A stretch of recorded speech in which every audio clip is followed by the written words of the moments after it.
너무 딱딱한 얘기만 하니까 이제 재미있는 얘기도 해줘야 되잖아요. 그래서 이제 부처님 일대기를 좀 잠깐 이제 설명해 줄게요. 그 나눠주신 것 중에 이 프린터물 중에 부처님의 발자취라는 게 있어요. 내가 그거 하나 만들기 위해서 한 달 걸렸어요. 한 달. 한 달을 검증을 했어요. 한 달. 부처님의 발자취라는 게 있어요. 그걸 한번 보세요.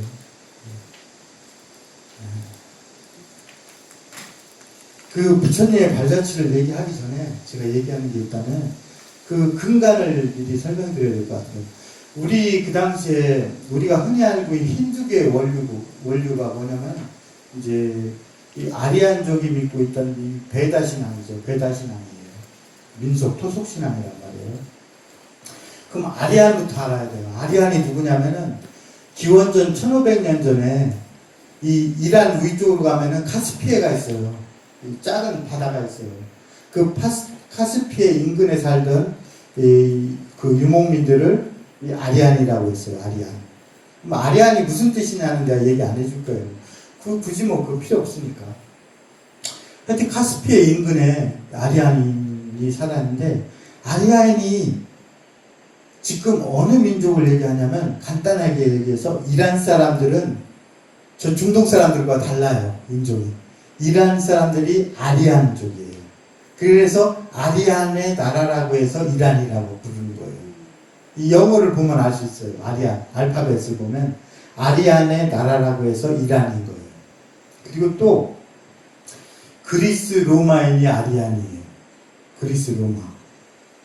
그래서 이 그레코 로마, 그리스 로마 문화를 바로 만든 것이, 펼친 것이 바로 아리안이에요. 또 게르만이라고 해서 독일 있죠. 독일. 그쪽에 있는 사람들이 바로 아리안 쪽이에요. 그리고 그 사람들이 또 인도 쪽이나 이쪽으로 내려왔죠. 똑같이. 그래서 이 부처님 시대에 인도의 북부 쪽이 아리안족이 들어와 있었죠. 이 기원전 1500년 전에 그렇게 들어왔단 말이에요. 그래서 이 불교가 이제 이 아리안과 마주치게 된단 말이에요. 그래가지고 이제 부처님께서 이제 2600 몇 년이라고 했지 내가? 64년에 부처님께서 나시잖아요. 2664년 그쯤에. 그런데 이 불교가 굉장히 번창하게 됐어요. 밑바탕을 간단히 얘기하자면 우리 인도 국기 있죠. 인도 국기 있잖아요. 인도 국기가 녹색과 황색과 그 가운데에 바퀴가 있잖아요. 인도에서 가장 위대한 왕, 인도를 통일하는 왕이 누굴까요? 바로 아소카예요. 아소카. 이 왕의 얘기를 먼저 얘기해 줄까요? 나중에 얘기해 줄까요? 하여튼 인도에 맨 먼저 통일한 왕이기 때문에 아소카를 인도에서는 가장 위대한 인물로 삼고 있습니다. 그 아소카 왕의 상징물이 바로 바퀴예요. 바퀴. 상징물이. 어떤 거냐면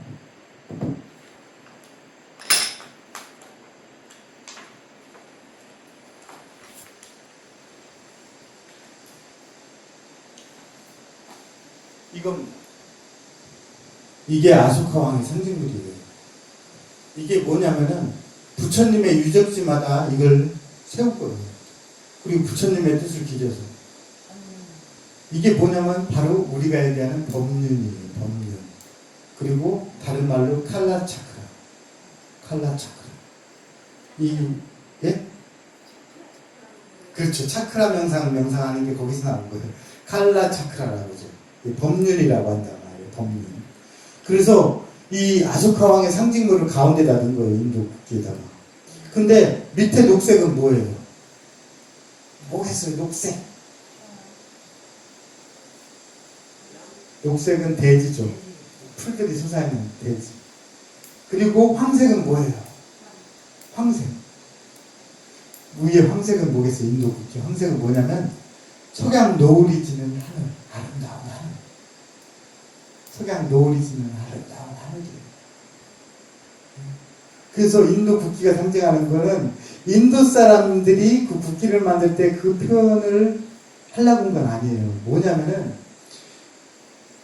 땅 위, 하늘 아래 그 모든 곳에 이 아소카 왕의 업적이 길이 빛난다라는 뜻으로 아마 새겨서 만들었을 거예요. 근데 가운데에 들어가 있는 거 불교 상징물이잖아요. 그러다 보니까 어떻게 돼요?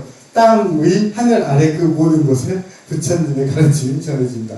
법륜. 이렇게 되는 거죠. 인도 국기가. 의도치 않게 그렇게 됐어요.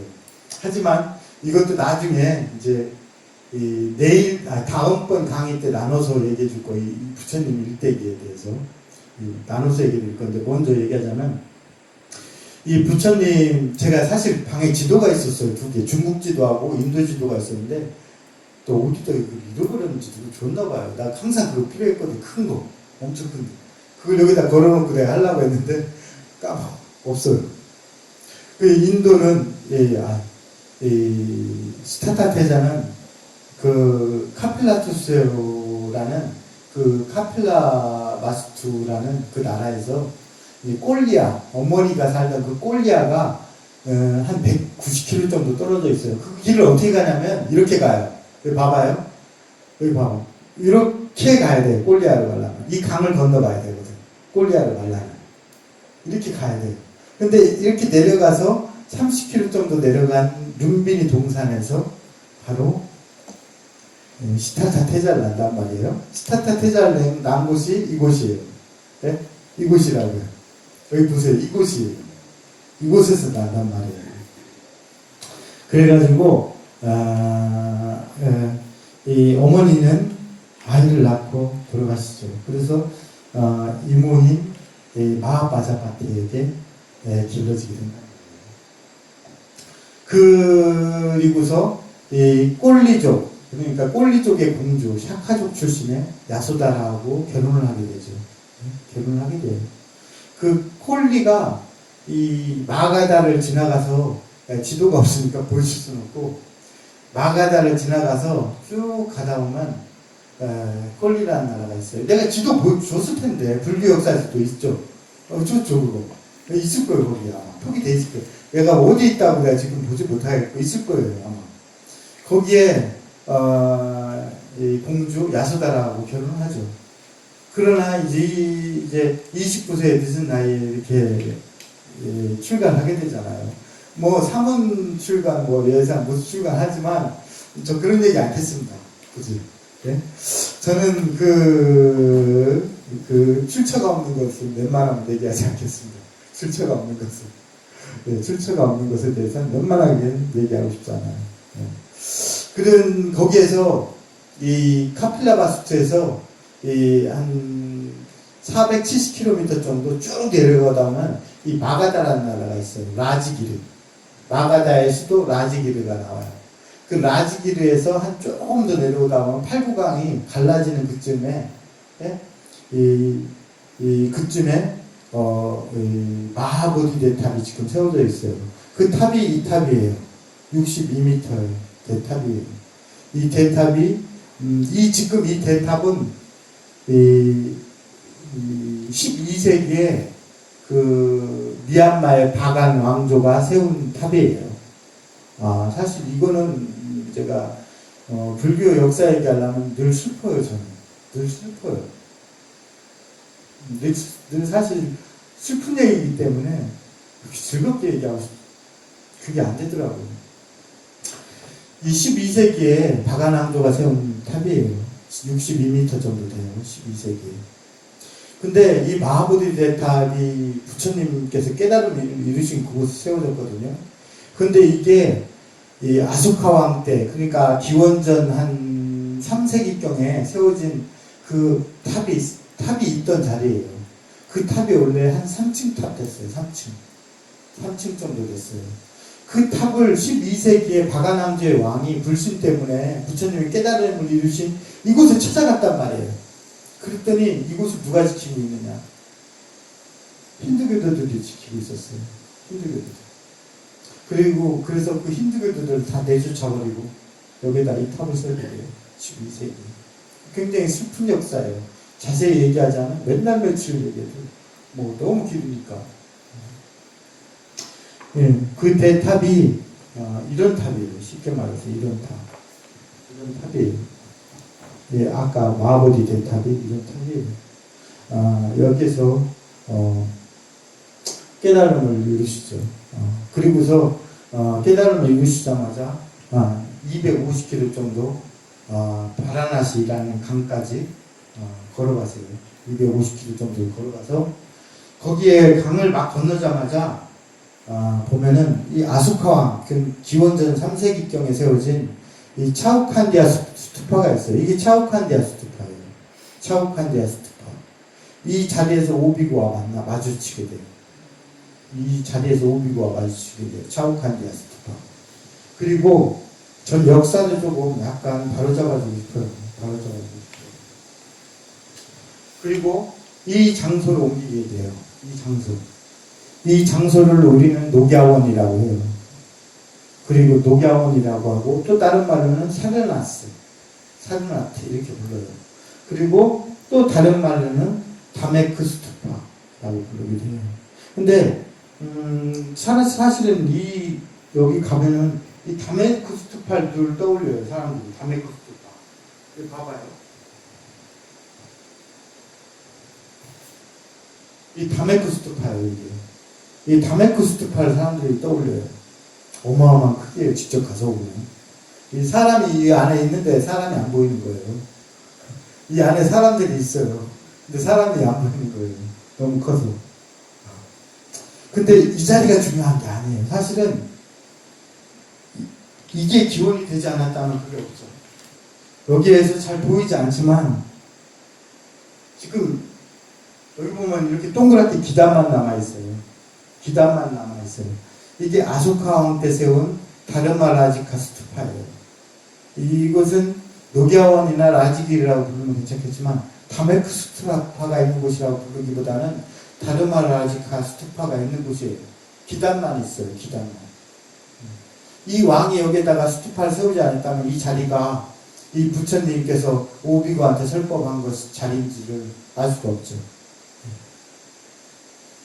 그리고 또한 여기에도 또 사원이 좀 있었겠죠. 사원도 있었고 같이 생활을 했었겠지만 다 없어서 지금은 오비구가 누구냐면은 이 부처님께서 그 정각을 이루시기 전에 몇몇 외도들한테 가서 배웠단 말이에요. 그 몇몇 외도들한테 가서 배웠는데 자기들이 배웠던 외도들 중에 비비상처를 주장했던 그 외도가 있었어요. 그 외도가 누구냐면 우타카 라마부타예요. 그 우타카 라마부타 밑에서 배웠던 그 5명의 비구가 있었는데 이 5명의 비구들이 이 시타타 태자를 봤단 말이에요. 근데 자기 스승은 그렇게 쉽게 오르지 못했던 그 경지를 이 시타타 태자가 너무도 쉽게 올라갔단 말이에요. 그런데도 이분이 시타타 태자가 여기에 만족하지 않고 나갔단 말이에요. 이 승단을 맡아달라고 했는데. 그렇기 때문에 이 5명의 수행자도 시타타 태자를 다 따라서 수행을 나서게 돼요. 그리고 아까 그 마하보디 대탑이 있는 그 자리에서 헤어지게 돼요. 왜 헤어지냐면은 이 시타타 태자를 믿고 그 고행을 하기 위해서 나왔는데 이 시타타 태자가 그 오비구들이 같이 행했던 그것 하지 말아야 될 것을 했기 때문에 그래요. 일단 이 흐르는 물에 몸을 씻어버렸죠. 때를 다 닦아버렸어요. 몸에 있는 몸을 헹궜고 또 음식을 마음껏 취했죠. 거기에 가보면 수자타 마을에 수자타를 기리는 탑이 있어요. 탑도 있고 그런데 이 수자타의 공양을 받았죠. 그렇기 때문에 이 오비구가 시타타 태자는 이미 마음을 저버렸다. 그래가지고 떠나버려요. 그 자리에서. 거기에서 떠나버렸던 그 오비구에게 여기에서 아까 카오샴비 스투파에서 차우칸디아 스투파에서 만나고 이 장소, 다르마라지카 스투파가 있는 이 장소로 옮기게 되죠. 한 1km 정도 떨어져 있어요. 이 자리에 가서 사성제를 설하시죠. 고진멸도 사성제를 설하세요. 왜 사성제를 설했냐? 이렇게 얘기한다면 사성제가 간단한 것 같잖아요. 4가지 성스러운 진리잖아. 사성제만 설한 거 아니에요. 근데 사성제가 그 모든 걸 다 포함하고 있기 때문에 그냥 간단하게 사성제라고 말씀드리는 거예요. 사성제 안에 8정도가 있고 다 있어요. 그렇기 때문에 그냥 간단하게 사성제라고 얘기하는데 사성제를 설하시죠. 예, 사성제를 설하세요. 그래가지고 오비고를 제도하시죠. 그리고 나서 다시 자기가 깨달음을 이루신 그곳을 되돌아와요. 그곳에는 바로 누가 있었느냐. 아주 그 당시에 인도에서 아주 대단한 인물이 있었단 말이에요. 그 당시에 인도에서 그 모든 사람들이 다 우러러보던 사람이 한 사람이 있었어요. 예? 그 사람이 누구냐면 바로 우르벨라 카사파예요. 우르벨라 카사파. 카사파 삼형제가 8구강이 이렇게 흐르잖아요. 그럼 이렇게 갈라진다고 했잖아요. 양쪽으로. 부처님은 이쪽으로 갈라진 강에 이쪽 편에서 수행을 했단 말이에요. 깨달음을 이루셨단 말이에요. 그런데 우르벨라 카사파는 그 강을 건너서 이쪽으로 흐르는 강 쪽에 있었어요. 끝에. 이쪽에서 있었단 말이에요. 그 카사파 삼형제를 딱 제도하고 이렇게 가게 되는데, 제도한 얘기에 대해서는 여러 가지 율장이나 이런 곳에서 많은 내용들이 기록되어 있지만, 그 역대, 그러니까 부처님께서 제도한 그 많은 사람들 중에서 이 카사파 삼형제만큼 끔찍하게 그렇게 했던 인물은 없는 것 같아요. 왜냐? 이 카사파 삼형제가 얼마나 오만했냐면, 아무리 뭔가를 보여줘도 그렇지만 나의 지혜가 그 사람보다 높을 것이다, 이렇게 얘기해요. 항상 그런 생각이에요. 당신네 그것도 인정하지만 나의 지혜는 당신보다 훨씬 더 크다, 항상 이렇게 생각해요. 상대도 인정하지만 상대보다 내가 항상 우월하다, 이런 생각을 가져요. 그러니 아무리 노력해도 안 되죠. 그러니 카사파 삼형제를 제도하기 위해서 부처님께서 평생 하지 않았던 행동을 하세요. 어떻게? 신통력을 보여요. 계속해서. 끊임없이 신통력을 보여줘요. 계속해서 끊임없이 신통력을 보여줘요. 그래가지고 끝에서는 제도를 하게 된단 말이에요. 제도를 해서 이 승단의 가장 큰 인원을 모으게 되죠. 그 카사파 삼형제한테 밑에 있었던 사람이 대략 한 1000명 정도였어요. 그래가지고 카사파 삼형제랑 딱 이 제도하고 나서 어디로 향하느냐. 마가다의 수도 라지기르로 향한단 말이에요. 라지기르. 이 라지기르를 다 향해요. 라지기르 한 70km 정도 라지기르를 딱 가는데, 거기에는 빈비사라 왕이 있을 거 아니에요. 라지기르에는. 그 라지기르의 빈비사라 왕이 딱 멀리서 저기 부처님과 그 제자들이 딱 오는데, 거기에 카사파 삼형제가 있었단 말이에요. 우르벨라 카사파가 있단 말이에요. 카사파가 딱 오니까 부처님께서 뭐라고 하겠어?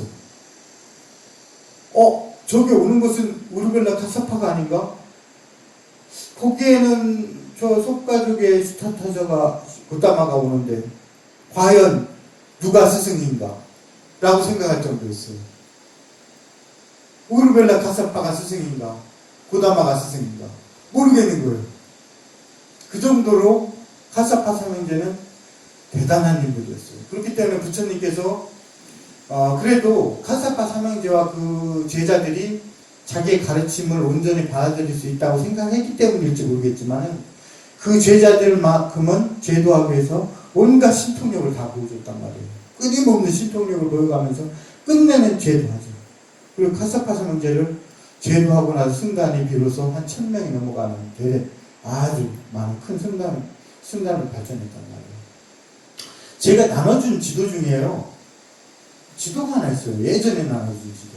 예전에 초창기에 나눠준 지도가 있어요. 그거 말고 그 영어로 막 써있고 막 그런 지도가 있거든요.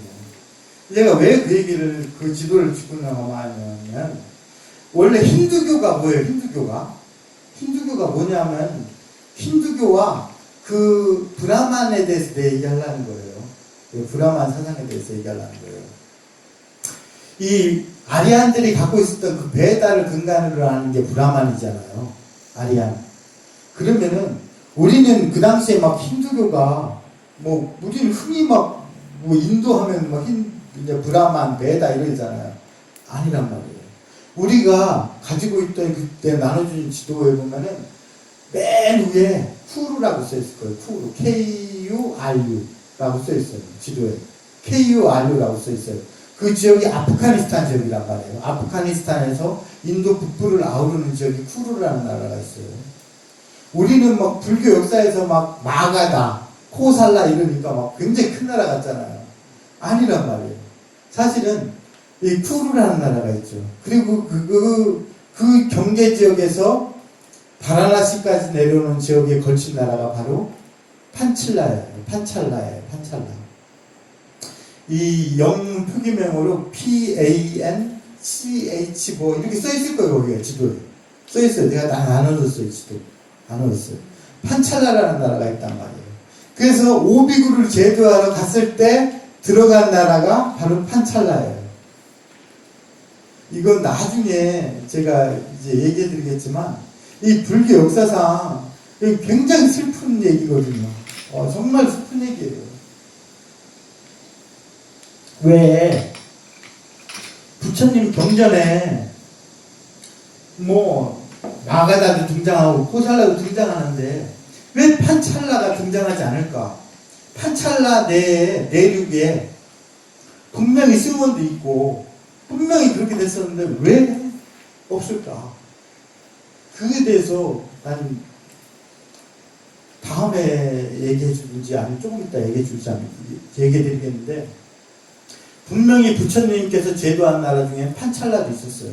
근데 불교 경전에서 주로 등장하는 게 판찰라보다 작은 마가다와 이 코살라라는 나라란 말이에요. 이 판찰라는 그거보다 몇 곱절이 큰 나라예요. 그런데도 불구하고 등장을 안 해요. 경전에. 그 이유가 있어요. 하여튼 그 쿠르와 판찰라가 바로 베다를 근간으로 해서 세워진 나라예요. 아리안들이 세운 나라예요. 거기 나라까지가 바라나시를 딱 경계로 해가지고 바라나시 강을 건너면은 그쪽 아리안들한테는 사람이 살 수 없는 땅으로 경계했어요. 바라나시 강을 딱 건너서 아리안들이 거기까지를 거의 점령하고 있었으니까 쿠르와 판찰라. 물론 석가족이나 이쪽도 먼저 들어와 있던 아리안들이에요. 이게 좀 웃긴 게 뭐냐면 그리스 로마 사람들도 아리안이라고 했잖아요. 예. 근데 유럽 쪽으로 건너갔던 아리안들은 먼저 건너간 아리안들이 자기들이 더 정통성 있다고 얘기해요. 그래서 게르만을 배쳐가죠. 그래가지고 게르만이 어때요? 히틀러가 어때요? 우리야말로 정통적인 아리안이다라고 해가지고 싹쓸이 해버리잖아요. 다 부셔버리고 다 그러잖아요. 자기들이야말로 정통성이 있는 아리안이라고 주장하잖아요. 네? 그러면서 그걸 주장하잖아요. 히틀러가. 근데 거꾸로 인도 쪽에서는 먼저 들어온 아리안들은 인정하지 않아요. 후대에 들어온 아리안들이. 그래서 이 쿠르와 판찰라라는 지역에 그 아리안들이 세운 나라인데 그 지역의 사람들은 먼저 들어와 있던 나라의 그 지역을 사람이 살지 못하는 땅으로 규정해버리죠. 그쪽을 가리키면서. 그게 바라나시 강을 딱 경계로서 이렇게 딱 서 있죠. 그걸 얘기해주고 싶어요. 사람들이 근데 너무 흔하게 막 브라만 뭐 이런 걸 흔하게 얘기하니까 말씀드리는 거예요. 그때 당시는 이 바라나시 강 경계로 그 너머는 아리안들이 사람은 살지 않는 땅, 못하는 땅으로 규정했던 그런 곳이다. 네. 그걸 얘기해주고 싶었어요. 그리고 힌두교에 대해서 간단하게 얘기하자면 우리가 인도 파키스탄 쪽에 보면은 강이 하나 있어요. 그 강 길이가 3,000km가 넘어요. 그 강이 제가 역사학자가 아니잖아요. 그러니까 제가 정확히 할 수는 없지만 3,000 몇백 킬로미터가 돼요. 그 강 길이가.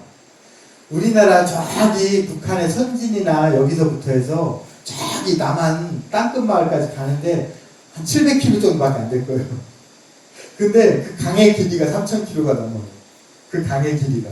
그럼 얼마나 그 강이 큰 강이에요. 그 강을 뭐라 그래요? 예? 어머니의 젖줄이라고 하죠, 인도에. 그래서 뭐라고 그래요? 인더스강이라고 불러요. 인더스강. 근데 인더스강은 이름이 여러 가지예요. 그 강의 이름은 신두강이라고 해요. 신두. 그리고 이란 쪽에서 그 강을 뭐라고 부르냐면 힌두라고 불러요. 힌두. 힌두교가 뭐냐면은 불교한테 도저히 상대가 안 되잖아요. 논리적이든 뭐든 상대가 안 되거든요. 그러니까 불교를 나중에 불교를 삼켜버려요, 힌두교가. 힌두교는 원래 없었죠. 이 브라만들이, 베다를 근간하는 브라만들이 이 불교를 먹어버려요. 그냥 삼켜버려요. 어떻게 삼키냐. 그래서 사실 불교에 대해서 얘기가 난 조심스러워서 내 얘기를 하지 않지만, 이 브라만들이 이 불교를 삼켜먹었는데, 가장 첫 번째로 이제, 그러니까 기원 전후에 근처한 그 시기쯤부터 그게 시작돼요. 기원 전후. 그 시기, 전하는 그 시기쯤이래요. 그때가 격분하는 시기예요. 변화하는 시기. 극렬하게 변하는 시기. 첫 번째로 어떻게 해야 돼요? 불교를 이기려니까 부처님을 자기 신으로 만들어야 돼요. 자기들의 신으로 만들어야 돼요. 그래서 자기 힌두교에서 자주 거론하는 신들이 있어요. 물론 이제 여러 가지 전쟁, 싸움에 이런 신, 이런 여러 가지 신들을 거론을 해요. 우리도 섬겨요, 지금. 이제 얘기하지 않겠지만. 근데 그 신들 중에 가장 많이 거론하는 게 시바. 이거 발음 잘해야 돼요. 발음이 너무 세지 않았죠, 저? 너무 센 것 같아요. 그리고 이 비시누가 있단 말이에요. 시바가 어머니라고 하면 발음이 자꾸 세네. 비시누는 아버지격이란 말이에요. 네? 그래가지고 이 비시누의 9번째 화해가지고 태어났다고. 화생이라고 하죠. 화생이 바로 부처님이라고 얘기해요. 그래서 불교는 화생을 함부로 거론하면 안 돼요. 저희가 그래서 전 티베트 불교를 별로 안 좋아해요. 그거는 불교에서 함부로 얘기하면 안 되는 그런 겁니다. 그래서 이 비시누의 9번째 화생이라고 해서 이 부처님을 자기들 신으로 앉혀버려요. 첫 번째로. 그 다음에 부처님의 가르침 일부를 차용하죠. 그리고 스님들과 섞여 살죠. 바람들이 나중에는. 그러다 결국에는 자기들이 전부가 돼요. 그래서 바로 아까 마하보디 대탑에 브라만들이 지키고 있었던 거예요. 12세기.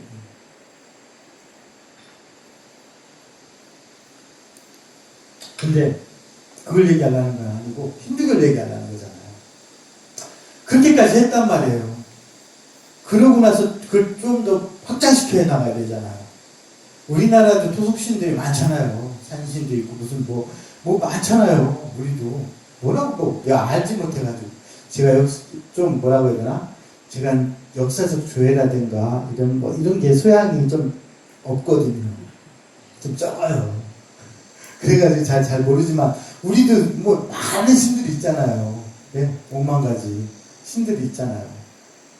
근데 하물며 그 인도라는 넓은 땅에는 얼마나 많은 신들이 있었겠어요. 그죠? 어마어마하게 많은 신들이 있었을 거라고요. 근데 이 사람들한테 그 신들을 믿지 말고 믿지 마라 할 수 있겠어요? 안 되잖아요. 그러니까 어떻게 해야 되겠어요? 힌두강, 인더스강 안쪽에 있는 어떤 신을 섬겨도 상관없어요. 어떤 신을 섬겨도 상관없는데 다만 한 가지 베다만 부정하지 않으면 돼요. 베다가 이제 제사의식이라든가 이런 것들을 모아놓은 경전이잖아요. 그들만 아리아네. 그 베다 의식을 부정하지 않는 어떤 신을 섬겨도 상관없는 힌두 강 안쪽에 있는 모든 그 전제를 종교를 통틀어서 바로 힌두이즘, 힌두교라고 부르는 거예요. 그러니까 힌두교에 신들이 많은 거예요. 힌두교에 신들이 막 몇만 명이잖아요. 그래가지고 힌두교에 신들이 많아진 거예요. 원래 아리안들이 그런 많은 신들을 섬긴 게 아니라 그 사람들을 바로 다 베다를 통합시키기 위해서 그 신들을 인정해버린 거예요. 그 힌두가 안에 있는. 그래가지고 힌두교가 있는 거죠. 근데 붓다 시대에 그 베다 사상의 근간의 나라는 쿠르와 판칠라 두 개였어요. 근데 판칠라도 부처님께 제도했는데 역사에서 판칠라는 잘 거론되지가 않아요. 그게 아픈 사연이 있어요. 그걸 나중에 역사적으로 또 다르게 얘기하자면 조금 더 지나가서 다시 얘기하자. 시간이 남으면 오늘 얘기해 줄 수도 있고 아니면 건너뛰고 하겠지만 그 다음에 어디로 가냐. 거기에서 70km 정도 떨어진 곳에 정말 그 당시에 그 지역에 대단한 그 뭐라고 해야 되나? 지도자들이 나타나요. 그 지역에 70km 정도 조금만 위쪽으로 올라가면 라지기대에서 누가 나타나느냐? 바로 자이나 교도의 창시자 마하비라의 탄생지예요. 우리가 탄생지. 부처님 시대에는 우리가 마하비라를 외도라고 하죠. 그래서 부처님 시대에는 별로 이미지가 없었어요. 그래도 좀 존경을 받았던 건 좀 있었지만, 그래서 우리는 마하비라를 낙엽범지 홀딱 벗고 다니잖아요. 낙엽범지 혹은 뭐라고 하지? 잠깐 제가 이제 경전이나 일장을 조금 도외시했더니 많은 부분 까먹었어요. 영어들을 많이 까먹었어요. 낙엽범지 혹은 니건자무리 이렇게 부르죠. 니건자 여러 가지를 불러요. 그분이 있었고, 우리가 오늘 경전 제가 계속 매일 할 거 미리 나눠드렸잖아요. 다 거기에 어떤 경전이 있다고 했죠? 사리푸트라 존자가 설법한 경전이 있고 마우드갈리아나 존자께서 설한 경전이 있습니다. 나중에 지금 읽어보라는 소리가 아니에요. 제가 왜 말씀드리냐면 거기에 바로 사리푸트라와 마우드갈리아나 존자가 태어나시고 열반하신 곳이에요. 사리푸트라 존자께서 열반하신 곳이 거기에요. 마우드갈리아나 존자는 아니고. 제가 왜 그 얘기를 드리냐면 이 불교계에서 사리푸트라 존자와 마우드갈리아나 존자는 부처님을 대신해서 설법할 수 있는 유일한 분이기 때문에 그래요. 유일무이한 분이기 때문에. 그 정도로 위대하신 분이기 때문에 말씀드리는 거예요. 이 두 분은. 그 누구도 감히 견줄 수가 없어요. 그래서 부처님께서 뭐라고 말씀하시냐면 여기 너희들은 훌륭한 사람과 보살해야 한다. 그 훌륭한 사람이 누구예요? 그렇기 때문에 너희들은 사리푸트라와 마우드갈리아나 이 둘과 같이 늘 버타야 한다라고 말씀하실 정도예요. 이 두 분은. 거기가 바로 사리푸트라와 마우드갈리아나 존자가 이 산자야라는 외도의 밑에서 수행을 하던 곳이란 말이에요. 근데 산자야라는 외도의 밑에서 한 250명 정도가 있었다고 하는데 이 사리푸트라 존자하고 마우드갈리아나 존자가 워낙 대단하신 분들이었기 때문에 그분들이 이 부처님께 제자가 되었을 때 이 산자야 밑에 있는 나머지 외도들이 다 같이 왔다고 그래요. 그래서 산자야가 어떻게 했어요? 그런 일 겪으면 어떻게 했어요? 저 봐봐요. 그런 일 겪으면 어떻게 했어요? 혈압이 터지죠. 그래서 피가 터져서 죽었대. 혈압이 올랐죠. 혈압이 오를만 해요. 자기 제자들이 250명 있었는데 다 자기 제자 밑에 따라서 다 도망갔어. 얼마나 열받겠어요. 하여튼 그랬다라고 해요. 그리고 여기에서는 그 다음에 얘기를 드리려고 했지만 우리가 이 사리푸트라 존자께서 열반하신 곳이 어디냐면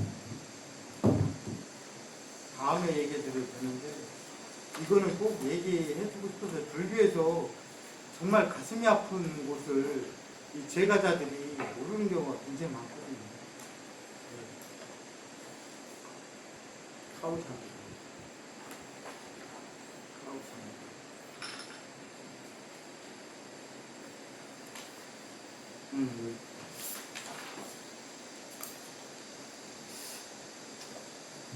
이곳이 나란다 사원이에요. 나란다 사원이에요, 이곳이. 내 사진을 뽑으면 되겠는데, 용지가 없었어요, 칼라 용지가. 그래서 흑백으로 이렇게 뽑았어요. 이곳이 나란다 사원이에요, 나란다. 물론 이 건물은 5세기경에 이 정도까지 커졌다고 해요. 근데 그 전에도 계속 수행 승단은 있었겠죠, 머무는 곳은. 이곳이 어떤 곳이냐. 근데 이것이 어떤 곳인지를 신도들도 모르고 스님들도 몰라. 아무도 몰라요. 관심이 없어요. 아무도 관심이 없어요. 이곳이 어떤 곳이냐면 바로 이런 곳이에요. 이곳 맨 끝자락에 가면, 맨 머리 쪽에 가면 이런 장소가 나와요. 이곳이 뭐냐면 불교계에서 부처님 다음으로 가장 위대한 스승이셨던 이 사리푸트라 존자의 스투파예요. 스투파. 이 자리는. 이 사리푸트라 존자의 열반지에 세워진 이 탑이에요. 이게 아쇼카왕 때, 기원전 3세기에 세워진 탑이라고. 근데 이 자리에 가서 이곳을 눈여겨보는 사람도 없고, 그것을 눈여겨서 보라고 얘기해주는 사람도 없어요. 그냥 다 지나가는 자리예요. 그 경전에 사리푸트라 존자의 가르침이 있는데도 불구하고, 그걸 얘기해주는 사람도 없어요. 오늘날 그 정도로 너무 소외돼서 우리가 얘기하죠. 그래서 내가 항상 서남사에 있을 때 서남사 불교대학 이름이 나란다 불교대학이에요. 내가 그래서 얘기해줬어요. 물어봤어요. 나란다 사원이 뭔지 알아요? 어딘지 알아요? 그 나란다 사원이 이렇게 있단 말이에요. 근데 이 사원이 갖고 있는 가장 중요한 의미는 여기가 사리푸트라 존자의 열반지라는 거예요. 그 뜻을 기리기 위해서 아소카 왕이 세운 자리란 말이에요. 그렇기 때문에 그 역사를 알아야 돼요. 우리가 역사를 모르는 경우가 우리가 가장 가슴 아픈 일들이 있죠. 아까 판찰라 얘기하잖아요. 판찰라에서 바라나시 강까지 내려온 데 있잖아요. 그 바라나시 강 쪽에서 내륙으로 한 250km 옮겨가다 보면 카우샴비라는 지역이 있단 말이에요.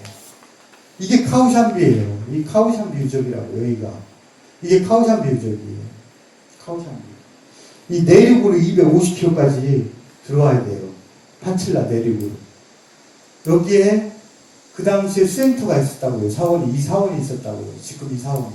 벽돌로 된 이 사원이 있었다고요. 근데 왜 경전에서는 등장하지 않을까? 여기에서 있었던 사건 때문에 그래요. 그래서 이 판칠라가 부처님께서 제도했음에도 불구하고 역사에도 남지 않고 거기에서 어떤 설법도 이루어지지 않은 거예요. 그래서 그걸로 끝난 거예요. 그냥 판찰라는. 거기에서 어떤 한 가지 일이 벌어져요. 우리가 아까 제가 이 장소가 사리푸트라 존자 열반지다라고 하면서 얘기했잖아요. 우리가 그 역사를 최소한 그것에 대한 바른 정보를 가지고 있지 않다면 역사라도 알아야 돼요. 역사라도 알아야 돼요. 우리가 그걸 잊고 있으면은 주객이 전도돼 버리거든요. 그리고 그것이 의미하는 그것을 제대로 받아들이기가 쉽지 않죠. 카우샴비지라는 지역에서 부처님께서 제자들을 다 버리고 떠납니다. 무슨 사건이라고 얘기하지 않겠어요. 그 당시에 이 스님들도 마찬가지죠. 중생도 마찬가지고 스님들도 마찬가지예요. 부처님께서 아무리 설하셨어도 그 당시에 부처님 같은 존재가 나섰다 하더라도 자기 욕망은 못 벗는 거야.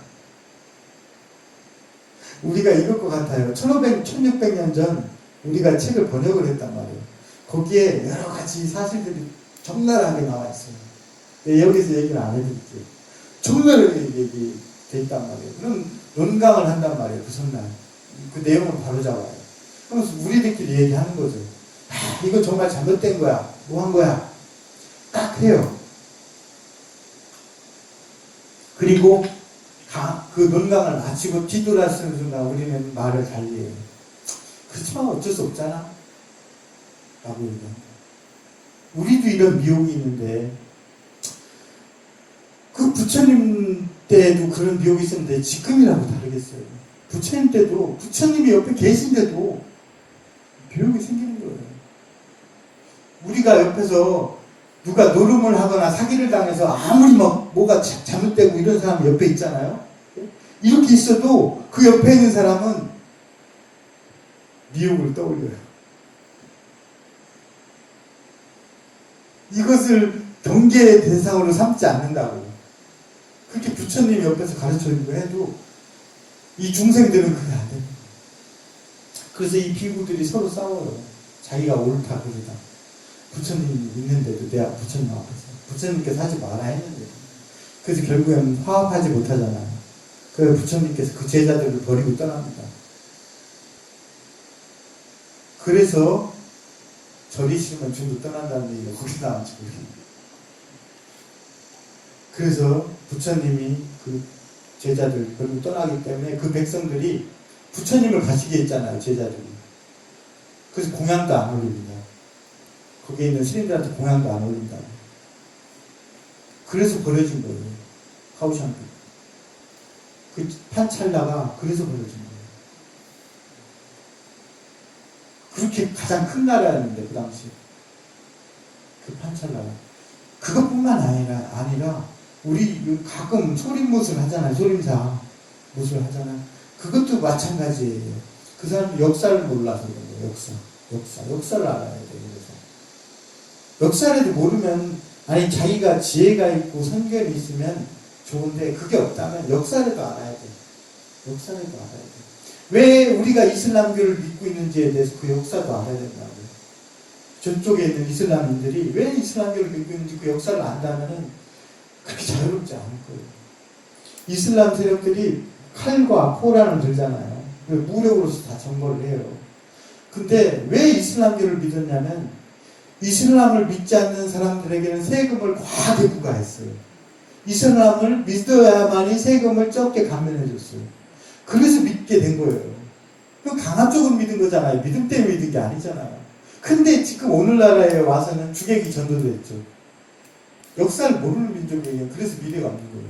그런 것처럼 이것도 굉장히 슬픈 일이에요. 내가 이게 강의 중에 이렇게 즐겁게 얘기할 수 있는 그런 일이 아니에요. 하여튼 그런 것처럼 그런 것이죠. 그래서 하여튼 이 기원정사로 오셔가지고 이 앙굴리마라라는 희대의 살인마를 제도하죠. 그 희대의 살인마를 제도한 얘기도 있는데 사실 그게 중요한 것은 아니에요. 이게 특징적인 사건이기 때문에 제가 여기에 기록해 놓은 것뿐이에요. 불교 역사에 있어서 특별한 사건이기 때문에. 우리 얘기 더 한번 해주고 싶어요. 열반이 뭐예요? 열반? 이 얘기 정확히 전달해 주고 싶어요. 열반이 뭐예요? 열반이 뭐예요? 열반의 다른 말은 니르바나예요. 니르바나. 열반은 사람들이 가장 잘못 알고 있는 게 죽음이 아니에요. 열반은 죽음이 아닙니다. 그래서 부처님께서 깨달음을 잃은 보리수 밑에서 열반을 입으신 거 아니에요. 그걸 우리는 유여 열반이라고 해요. 남김이 있는 열반. 열반은 깨달음을 잃은 상태를 얘기한 거예요. 그래서 유여 열반이라고 하죠. 그리고 우리가 이제 이 몸을 벗는 열반을 뭐라고 하냐면 그냥 열반이라고 하잖아요. 무여 열반. 무여 열반이라는 말을 안 쓰고 열반이라는 말을 쓰면 안 돼요. 무여, 남김이 없는 열반이라고 해요. 그리고 그걸 다른 말로 인멸이라고 해요. 그래서 부처님께서 인멸에 드셨다 이렇게 얘기하죠. 쿠시나가로 인멸에 드셨다 이렇게 얘기하는 거예요. 그래가지고 마지막에 생애 80이 된 그 노비구의 몸을 끌고서 자기가 열반할 장소 그 쿠시나가라로 향하신단 말이에요. 네? 2600년 전에 그 80이 된 노비구가 스님이 이 부처님께서 이 쿠시나가라로 향한단 말이에요. 그래서 쿠시나가라로 가다 보면 이 라지기르 기원정사에 계셨잖아요. 마지막에 라지기르 아까 보셨죠? 라지기르 기원정사가 아니라 중림정사에 계셨잖아요. 마가다 중림정사에 있었는데 거기에서 쿠시나가르까지 300여 킬로미터가 되는데 그 가는 중에 들리는 장소가 어디냐면 바로 여기예요. 여기가 우리가 뭐라고 부르냐면 대린정사라고 불러요. 대린정사. 예? 이 쿠타카 라살라라고 하는 곳인데 여기가 어떤 장소냐면은 자기 양어머니였던 마하바자파티가 출가해서 수행했던 비구니 사원이에요.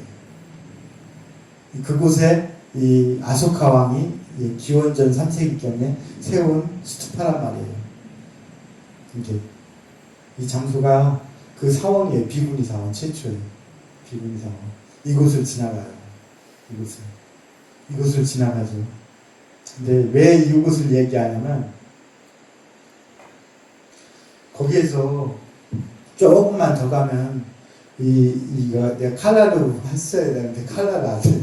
이게 흑백밖에 안 돼가지고 종이가 없어서 여기가 케샤리아 스투파예요. 케샤리아 스투파. 네? 케샤리아 스투파가 세워진 이 언덕에 딱 오른단 말이에요. 네? 그리고 여기서 인멸을 얘기해요. 난 곧 인멸에 들 것이다. 이렇게 얘기한단 말이에요. 그랬을 때 이 아난이 그걸 알아듣지 못해요. 그래서 만류하지 않죠. 만류하지 않아요. 그때 여기서 자기가 지나온 그 바이샬리, 아까 대림정사가 있는 바이샬리를 되돌아보죠.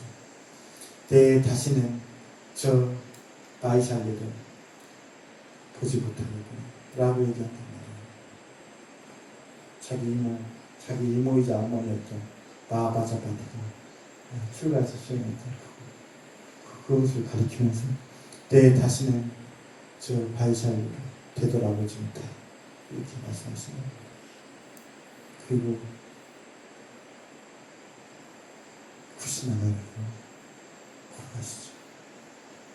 제가 지도가 있으면 이 춘다가 공양을 올린 마을에 대해서도 제가 얘기해 줄 텐데 지도가 없어서 얘기 못 해줄 것 같아요. 오늘 경전하려고 했었는데 그거 해야 되는데 경전 하나씩 떼야 되거든요. 근데 못했어 오늘. 이거 중요한 내용인데 오늘 경전이.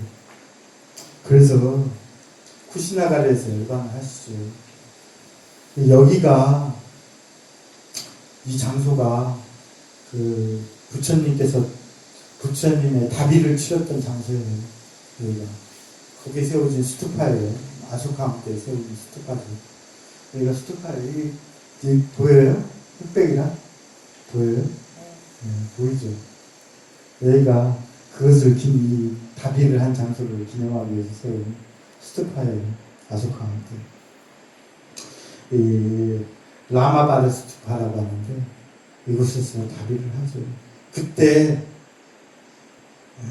부처님 이 얘기를 해주고 싶어요. 부처님 때 탁발을 이렇게 다 나가신단 말이에요. 일렬로. 맨 뒤에 거지가 항상 따라와요. 부처님은 다 아시죠? 그거는